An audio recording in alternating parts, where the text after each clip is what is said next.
चढ़े दी जवनिया, चढ़े दी जवनिया,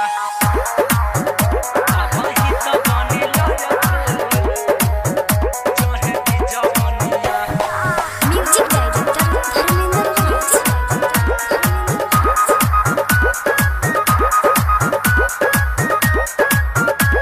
recording by Sargam studio Bodhgaya.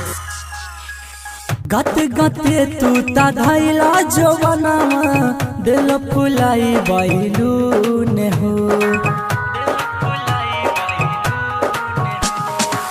शादी से पहले आके राजा कैला जवानी तू ता सुने हो।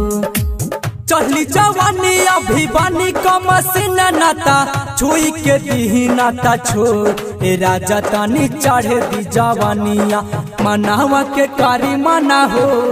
राजा तानी चढ़े दी जवानिया मनावा के कारी मना हो। राजा तानी चढ़े दी जवानिया। म्यूजिक डायरेक्टर धर्मेंद्र राज।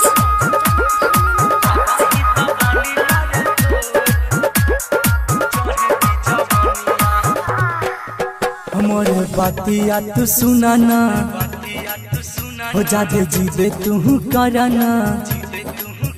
राजा तोहारे हम हाई कुछ धीरज तू धराना।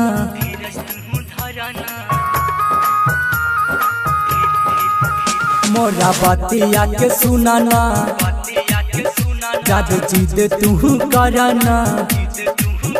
राजा तोहारे हम हाई कुछ धीरज तू धराना। लेके बिछौना ना तया गया राजा सुत जाइब तोहरा से बानी कामा जोर। राजा तानी चढ़ दी जवानिया मनावा के कारी माना होस। राजा तानी चढ़ दी जवानिया अब ही तो बनी लारकोर। राजा तानी चढ़ दी जवानिया।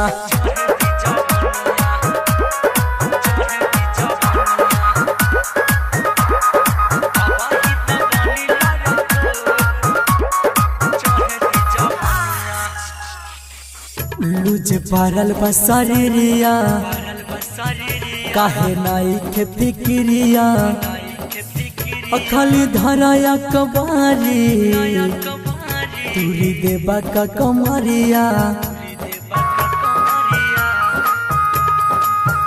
लूज पारल बसरिया काहे नाई के फिक्रिया खाली धराया कबारी तुरी देबा का कमरिया। ऐसे न करी राजा जो बना के धारी तूता सबे से बारूए कठोर। ए राजा तानी चढ़े दी जवानिया मनावा के कारी माना होस। ए राजा तानी चढ़े दी जवानिया अब ही तो बानी लारकोर। ए राजा तानी चढ़े दी जवानिया।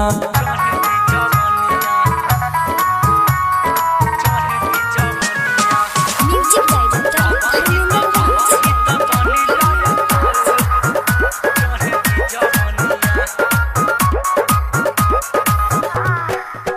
राजा राज से दुलारुआ काहे कोना पिछुआरुआ। सुन निरंजन निराला दर्द बेधाता भीतरुआ।